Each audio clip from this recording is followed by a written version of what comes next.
Overall, the production and execution of the game, along with the various back pieces, all came together to create a significant fan atmosphere.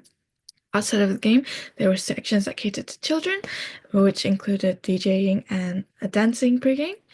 Um, with the dance breaks, volunteer mini games that they celebrated with Volunteer Day, as well as like fan engagement with winnable prizes.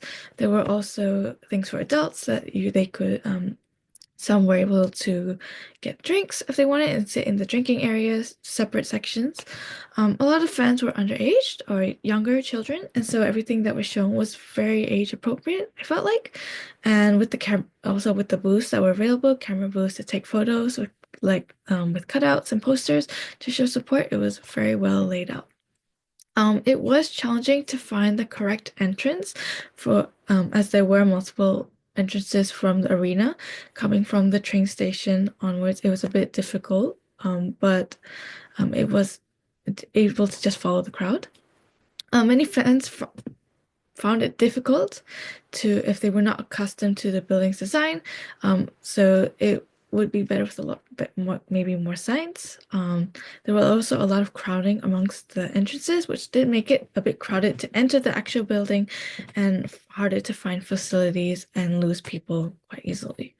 There were noticeable advertisements around the arena, but otherwise, a significant amount of game promotion was conducted on social media accounts like Facebook and TikTok to attract fans. This meant that a lot of fans who were loyal were coming to the game or had engaged with the content online with the teams that they loved. There were multiple points for merchandise purchases, as well as good marketing for goods. However, it was difficult to see the prices as the placement of the prices was either small or not in very visible places, unless at the front counter. It was also a bit unclear about what items were sold in each section, as there were two separate booths for merchandise. The only obvious the visual would be the clothing display on one of them.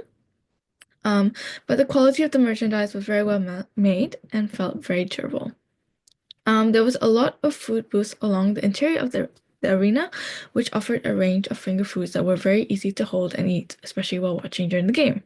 However, the lines became hectic as they shared other spaces with other kiosks and sections, which made the whole room feel a bit more crowded and compact before everyone actually went to their seats. Brandings were very obvious with the surrounding banners and the floating blimp in the actual court. There were also the events that supported or donated money with involvement and had related prizes. This also allowed for an increase in fan engagement as both who wanted to win the prizes and those who liked watching. Overall, the atmosphere was very well kept with an active MC who encouraged the crowd, and a good display of lighting, the LCDs, and the extra effects all created a very good competitive atmosphere for the fans. Overall, I feel like the satisfaction rate was very well done.